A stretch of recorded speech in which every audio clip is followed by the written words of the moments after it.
Balance hídrico.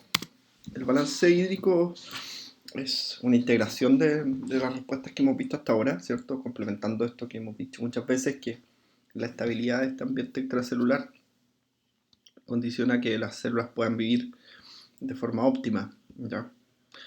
Respecto de ello, ¿cierto? Los distintos componentes del líquido corporal, ¿cierto? Nosotros los dividimos en el líquido intracelular, en el líquido intersticial y en el líquido plasmático. ¿Ya? Ambos, el líquido intersticial con el líquido plasmático, constituyen el líquido extracelular, que está íntimamente relacionado por la presencia de las fenestraciones o los capilares discontinuos o una serie de elementos que hacen que estos se comuniquen. ¿Ya? Ahora, si ustedes miran, la principal diferencia que existe entre el líquido plasmático y el líquido intersticial es la composición proteica, ya que el plasma es un 7% y que condiciona, ¿cierto?, que el líquido plasmático permanezca en este espacio eh, y genere, ¿cierto?, una regulación.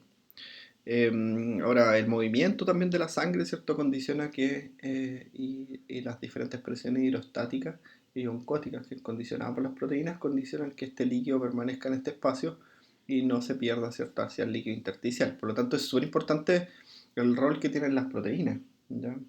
Ante cualquier déficit proteico en el plasma, ¿cierto?, de la proteinemia, puede haber filtrado de líquido desde el espacio plasmático al líquido extracelular y generar un edema frente al aumento de la presión hidrostática o a la caída de la presión oncótica. En el líquido intracelular, ¿cierto? También es súper importante el componente proteico, mucho más importante, ¿cierto? Destacan los fosfatos, destaca el potasio y son elementos, ¿cierto?, que mantienen la, la tensión de líquido dentro de las células, que hace que 2/3 del agua corporal, ¿cierto?, permanezcan dentro de la célula, mientras un tercio final, ¿cierto?, está distribuido entre el líquido plasmático y el líquido intersticial. El agua es un elemento vital, ¿cierto? Tiene 3 características que son fundamentales en el proceso biológico. Por ejemplo, tiene una constante dieléctrica elevada, ¿cierto?, lo que hace que tenga la capacidad de establecer enlaces y mantener ciertas soluciones de sustancias como el sodio, el cloruro, el potasio, el magnesio. Y es bien interesante, ¿cierto?, esa capacidad que tiene, porque permite que elementos que sin agua son sales, ¿cierto?, estén comportándose como iones, que son súper importantes, como por ejemplo el sodio, el cloruro, el potasio, el calcio. También, ¿cierto?, permite suspender muchas sustancias que son macromoléculas, como las proteínas, ¿cierto?, que también tienen carga y van a estar rodeadas de agua, y otras sustancias, ¿cierto?, lipídicas, que no son solubles en lípidos, pero se pueden suspender en el agua, y el movimiento de estos líquidos corporales, ¿cierto?, ayuda mucho a mantener esa suspensión. La pequeña constante de disociación, ¿cierto?, nos dice que el agua, a pesar de tener un oxígeno y dos hidrógenos, que serían fuente de protones y fuente de radicales libres, ¿cierto?, se mantiene estable en muchas condiciones, en diferentes condiciones, ¿cierto?, térmicas, en diferentes condiciones de pH, teniendo sus márgenes de regulación absolutamente. También tiene una elevada concentración molar, es la molécula más concentrada del cuerpo. Por lo tanto, ¿cierto?, es bien interesante de mirar y analizar, dedicarle una clase a ver cómo se regula. El agua, ¿cierto?, forma parte estructural de más del 75% de todos los tejidos, ayuda en distintos procesos biológicos. Por ejemplo, a nivel musculoesquelético, sin duda que es un soporte mecánico y ayuda, ¿cierto?, a proteger esta estructura. También facilita la absorción de nutrientes a nivel del tracto gastrointestinal, facilita el intercambio gaseoso y la respiración a nivel del sistema respiratorio, eh, permite el transporte de sustancias desde regiones distantes a través de la sangre.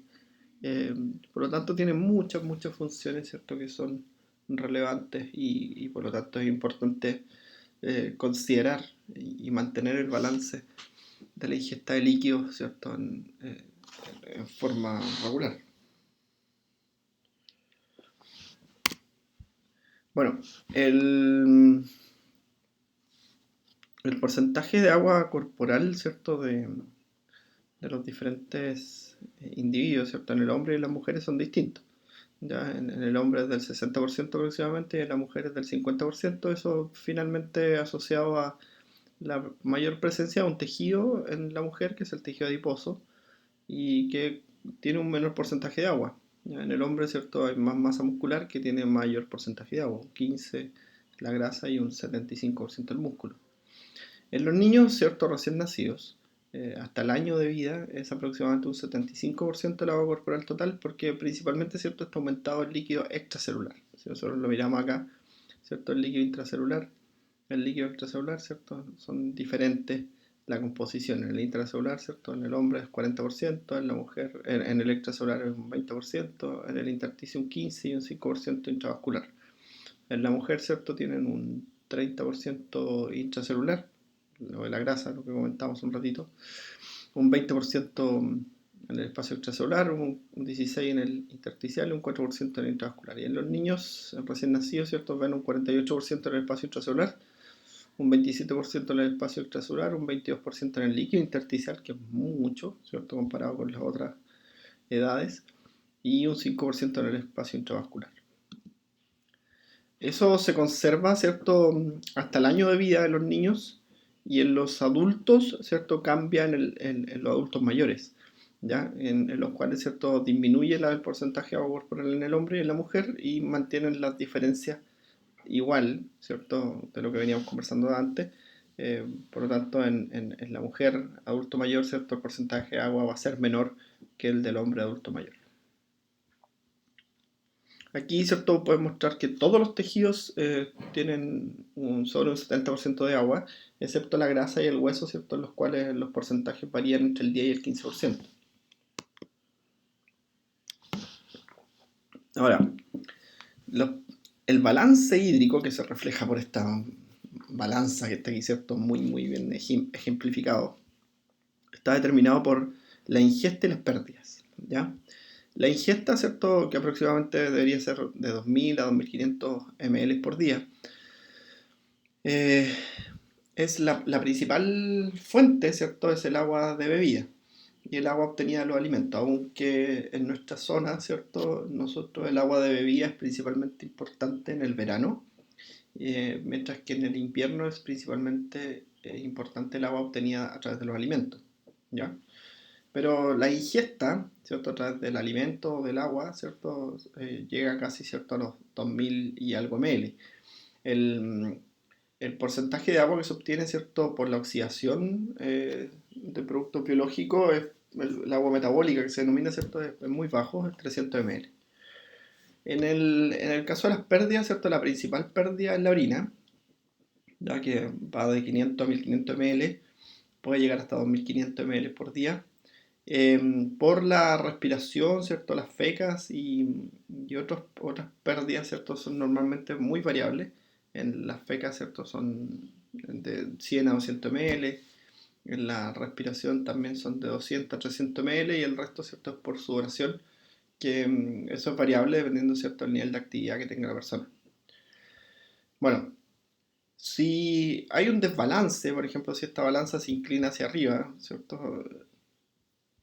Considerando, ¿cierto? Mayores pérdidas, eso se genera un déficit y el principal mecanismo que tenemos para regular estos déficits es el estímulo de la sed. Por su parte, si hay un incremento de la ingesta, ¿cierto? El principal mecanismo que tenemos para regular ese exceso es la producción urinaria, ¿ya? Y eso hay que entenderlo claramente. Bueno, aquí están las pérdidas normales, ¿cierto? Con calor y con ejercicio, y ustedes ven, ¿cierto? Que lo único que va cambiando es el sudor, ¿ya? Y la producción urinaria que va disminuyendo, producto de la capacidad que tiene el riñón de concentrar la orina cuando hay pérdidas excesivas de agua. Es bien importante, ¿cierto? Para el balance hídrico mantener la osmolaridad de los fluidos. Ya hay que acordarse que la osmolaridad plasmática es de 285 a 295 milimoles y que sus principales determinantes son la concentración de sodio, la glicemia y el BUN, ¿ya? Y esta osmolaridad plasmática es fundamental y es crucial en este proceso de balance hídrico, ya que si nosotros tenemos una pérdida de agua, por ejemplo, el agua está aquí, vamos a tener un incremento de la osmolaridad y eso va a condicionar un nuevo equilibrio, ¿ya? O si por alguna razón, ¿cierto?, existe algún incremento de estos elementos, como por ejemplo en la diabetes de la glicemia o en la enfermedad renal del Boone y los iones, ¿cierto? Eso va a condicionar, ¿cierto?, un cambio de la osmolaridad y un nuevo equilibrio también. Bueno, aquí tenemos, ¿cierto?, la relación entre la osmolaridad plasmática y la vasopresina plasmática, ¿cierto?, que es la principal hormona que regula el balance de agua en una infusión, ¿cierto?, una solución salina hipertónica. Entonces nosotros vemos, ¿cierto?, que al dar una infusión de la solución salina hipertónica, ¿cierto?, aumentando la osmolaridad, comienzan a elevarse los niveles de vasopresina plasmática. Ya, acuérdense ustedes que la vasopresina o ADH se libera cuando hay un incremento del 1% de la osmolaridad, como principal factor determinante y gatillante de su liberación. Bueno, esto nuevamente, ¿cierto?, va a repasar lo que estábamos viendo anteriormente. La concentración de iones en el plasma, en el intersticio y en el intracelular tienen pequeñas diferencias, ¿cierto? Destaca, por ejemplo, la concentración de potasio en el líquido intracelular, la concentración de sodio, cloruro, bicarbonato, eh, calcio en el extracelular, ¿ya? Y las proteínas que principalmente, ¿cierto?, están distribuidas en el espacio intracelular y en el plasmático, ¿ya? El flujo de una molécula, entonces, ¿cierto?, es limitado a través de la membrana plasmática, por lo tanto lo que nosotros miramos siempre es el flujo del agua, ¿ya? El agua se mueve, ¿cierto?, hacia afuera y hacia dentro de la membrana, pero nosotros hablamos de un flujo neto, ¿cierto? Si el flujo de agua es mayor hacia adentro del compartimento 2 o hacia el compartimento 1. Ya, en definitiva, eso es lo que está mirando esto. Siempre va a haber un movimiento de agua en ambas direcciones, pero va a haber un flujo neto en una sola dirección, o mayoritario en definitiva. Y esto es lo que se da en nuestro sistema, ¿cierto? Esto es algo que ya vimos anteriormente, ¿cierto? Los osmolitos, que son sustancias que son capaces de atraer el agua, ¿cierto?, que se denominan osmolitos efectivos, se mantienen en un espacio, ¿cierto? No pasan fácilmente a través de la membrana, pero sí la que logra el equilibrio es el movimiento de agua. Entonces tú tienes una diferencia en la concentración de soluto que determina una diferencia en la concentración de volumen. Y esto es el diagrama de Darrow-Janet, ¿cierto?, propuesto por estos autores, en el que se muestra eso. Entonces él nos decía, ¿cierto?, que fuera de la célula hay aproximadamente 4.200 miliosmoles y dentro de la célula hay aproximadamente 8.400 miliosmoles. Y eso es lo que condiciona que en el líquido extracelular tú tengas un 33% del agua corporal total y en el líquido intracelular existe un 66%. ¿Ya? O sea, la concentración de iones. Por eso es tan importante la osmolaridad. Bueno, en los capilares, ¿cierto?, el agua se mueve, sale, se filtra, ¿cierto?, por la presión de filtración neta y se reabsorbe, ¿ya? Entonces, aquí uno pudiese ver esto, ¿cierto?, que el principal determinante de esto son los cambios de la presión hidrostática. Entonces, la presión hidrostática es mayor al inicio del capilar, ¿ya? Y después, ¿cierto?, al final del capilar es menor, lo que condiciona, ¿cierto?, un flujo positivo que va a determinar, ¿cierto?, filtración y un valor negativo que va a determinar reabsorción, ¿ya? Algo que también hemos visto muchas veces. Esto está condicionado, ¿cierto?, por la hipótesis de Stirling. Entonces, el flujo total de líquido a través de la membrana, ¿cierto?, es igual al coeficiente de filtración del líquido, ¿ya? Que es estándar para el agua. La diferencia entre la presión hidrostática del capilar y la presión hidrostática del intersticio, la diferencia entre la presión oncótica del capilar y la presión oncótica del intersticio, y un coeficiente de reflexión, ¿cierto?, que en definitiva es cuán permeable es la membrana, ¿ya? En condiciones entonces fisiológicas, la que cambia es la presión hidrostática, ¿ya? Es mayor al inicio del capilar y es menor al final del capilar. Pero si nosotros estamos en una situación, por ejemplo, de falla cardíaca, esta va a aumentar de forma desmedida, sobre todo en el espacio venoso. Si nosotros estamos frente a un proceso inflamatorio, esta va a estar, ¿cierto?, eh, eh, aumentada, pero sobre todo, ¿cierto?, porque aumenta la permeabilidad del capilar. Bueno, entonces al final del capilar arteriolar, ¿cierto?, la presión hidrostática es alta, ¿cierto?, y al final en el capilar venoso eso va disminuyendo, ¿ya? Y estas otras se mantienen estables. Por la presión hidrostática intersticial, la presión oncótica del capilar y la presión oncótica intersticial se mantienen estables. Esto también lo habíamos visto antes, ¿cierto? Según la hipótesis de Starling, entonces, ¿cierto? El filtrado se produce por la mayor presión hidrostática al inicio del capilar y la reabsorción se produce por una menor presión hidrostática al final del capilar. En un estado hemorrágico, ¿cierto? Nosotros vamos a tener mayor reabsorción, ¿cierto? Porque principalmente se pierde agua, aunque también se pierde proteína, ¿ya? Pero eso va a condicionar mayor reabsorción hacia el líquido vascular para tratar de mantener la presión arterial. En la falla cardíaca congestiva, ¿cierto? Nosotros vamos a aumentar la presión venosa, porque la sangre no va a poder volver efectivamente al corazón, y eso va a aumentar la presión hidrostática venosa, lo que va a condicionar ciertos estados edematosos, dependiendo del lado del corazón que se vea afectado. En la falla hepática, ¿cierto? Hay disminución de la presión oncótica. El hígado, la principal función que tiene es la producción de proteínas, y eso genera una diferencia con la presión hidrostática que favorece más filtrado que reabsorción, favoreciendo el desarrollo también de edemas. Bueno, el agua también, ¿cierto? Fluye a través de la membrana, no solo por osmosis, que es el mecanismo que acabamos de describir, sino que también a través de las uniones estrechas, ¿cierto? A través de los poros de las células endoteliales y a través de unas proteínas de membrana que se denominan acuaporinas, ¿ya? Las acuaporinas son proteínas de difusión facilitada para el agua, están ubicadas en diferentes regiones del cuerpo, por ejemplo la acuaporina soro está ubicada en el ojo, es muy importante porque mantiene la transparencia del lente. La acuaporina 1 está ubicada en el túbulo contorneo proximal, como vimos en el asa ascendente delgada, en el conducto hepático, en el epitelio vesical, en la glándula sudorípara, en los eritrocitos. La cobrina 2 es la que hemos visto, ¿cierto? La inducida por ADH en el túbulo colector medular interno. La cobrinas 3 y 4 es la membrana basolateral del túbulo colector, ayuda a la reabsorción de agua. Y también, ¿cierto? Las células homorreceptoras. La cobrina 5 es las glándulas lacrimales, las salivas y el pulmón. ¿Cómo se regula la ingesta de agua? ¿Cierto? La ingesta de agua se puede regular, ¿cierto? Cuando cambia la osmolaridad en un 1 o un 2%, cuando desciende el volumen plasmático en un 10%, cuando hay un descenso de la presión arterial del 5%, todos esos mecanismos son capaces de gatillar la ingesta de líquidos, ¿ya? Entonces van a aumentar la ingesta. Ahí hay un esquemita, ¿cierto? Entonces estimulan disminución de la presión arterial, aumento de la osmolaridad o disminución del volumen plasmático, ¿ya? El centro de la sed, ¿cierto? Puede ser estimulado directamente porque es capaz de captar estos cambios, pero también, ¿cierto? Puede ser estimulado por la liberación de angiotensina 2 y adrenalina, ¿ya?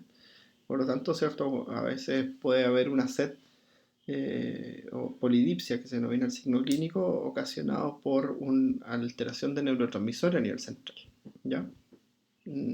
Solo para comentarlo, porque siempre es primario y siempre va a ser mucho más interesante lo que hace nuestro cuerpo cuando tiene variaciones de la osmolaridad del volumen o de la presión arterial, ¿ya? Bueno, la inhibición y la regulación del proceso, ¿cierto? Es cuando disminuye la osmolaridad o aumenta la presión arterial. Y para eso, ¿cierto? Hay una serie de sensores que están ubicados en distintas partes. Por ejemplo, en la boca hay sensores de osmolaridad que si tú tomas agua, ¿cierto? Eso inhibe el proceso. También existen las venas portas, ¿cierto? Y hay regiones de osmorreceptores. La hipovolemia, ¿cierto? También estimula la sed y favorece la ingesta de sales, ¿cierto? De tal forma de regular este proceso. Aquí hay un esquema bien interesante, entonces ustedes tienen, ¿cierto? Un aumento de la osmolaridad plasmática, eso genera una disminución de la producción de saliva y una estimulación de los hormoreceptores hipotalámicos, ¿ya? La disminución de la producción de saliva genera boca seca, ya que también estimula al centro hipotalámico, ¿ya? Y los hormoreceptores estimulan al centro hipotalámico de la sed, ¿ya? La disminución del volumen plasmático genera disminución de la presión arterial, disminución de... lo capta las células granulares del riñón y liberan renina, ¿no? Activando el sistema renina-angiotensina-aldosterona. Entonces, el descenso de la presión arterial puede estimular al centro hipotalámico la sed y también la angiotensina 2, ¿ya? Eso hace, ¿cierto?, que tengamos sensación de sed e intentemos buscar agua, ¿ya?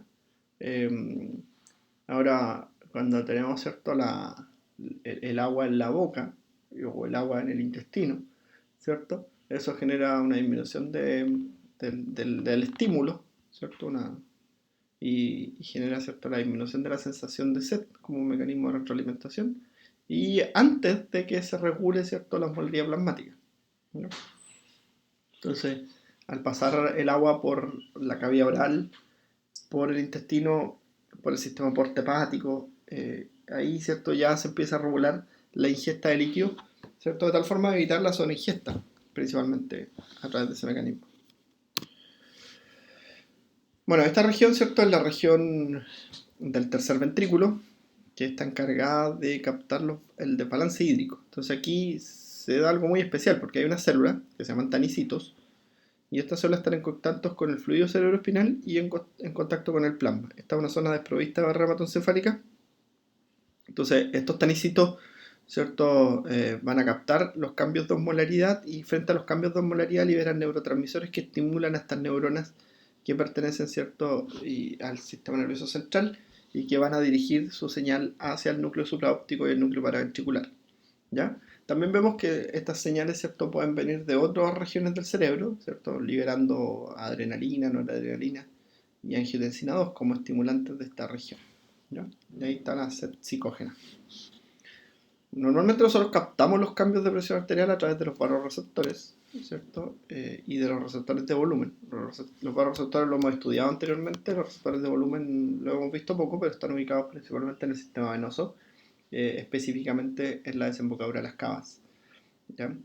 Y lo que hacen estos sistemas venosos, ¿cierto?, es enviar señal a estos centros reguladores y favorecer, ¿cierto?, la activación de este núcleo que está acá, ¿ya? Y favorecer la liberación de ADH, en definitiva, que es lo que hace este núcleo y estimulación de la sed a nivel hipotalámico.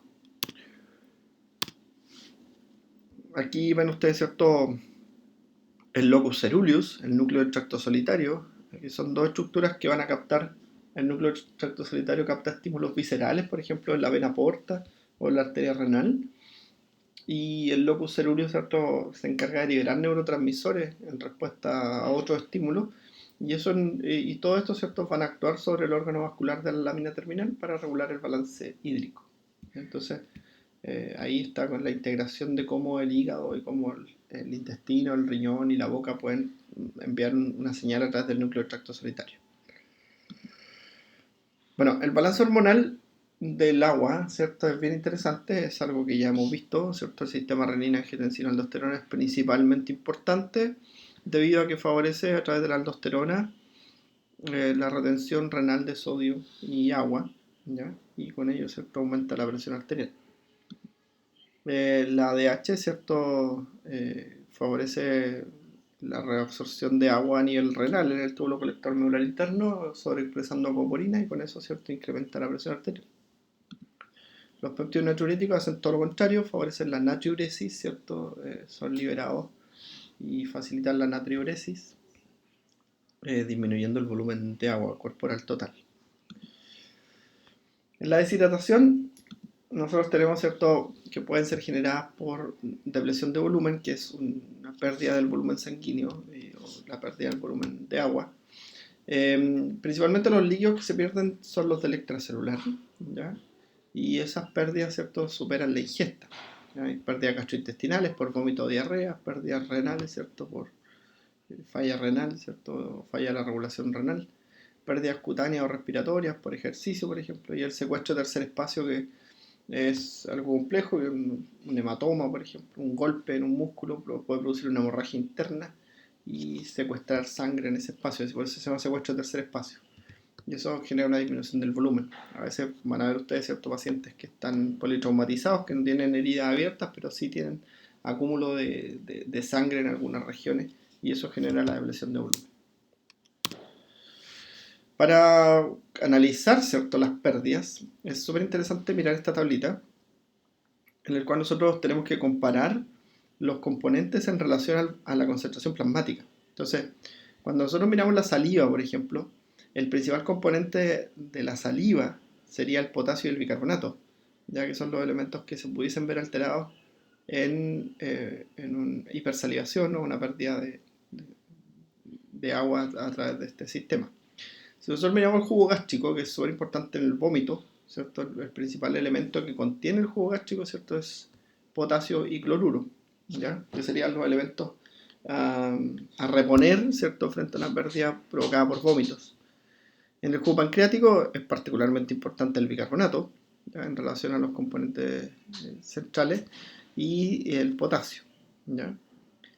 La bilis, ¿cierto?, es principalmente importante el potasio y el sodio, ¿ya? Y los otros fluidos, ¿cierto?, son principalmente importantes el bicarbonato, ¿ya? En el sudor, ¿cierto?, es muy importante el potasio, ¿ya?, y el cloruro, que se pierde, ¿cierto?, en concentraciones considerables, el potasio principalmente. Y en el fluido cerebroespinal, ¿cierto?, la composición, bueno, similar a la del plasma. Pero lo otro, ¿cierto?, cuando uno va viendo las pérdidas, en definitiva te indica lo que tú tienes que reponer. Entonces, si tú tienes un paciente con vómitos, tienes que reponer el potasio. Si tú tienes un paciente con diarrea, tienes que reponer el bicarbonato, ¿ya?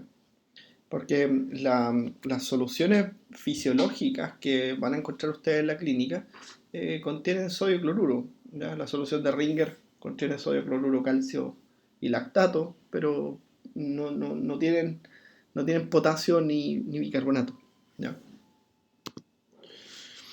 Bueno, aquí tienen, ¿cierto?, en condiciones normales el líquido intracelular, ¿cierto?, el líquido extracelular, ¿ya?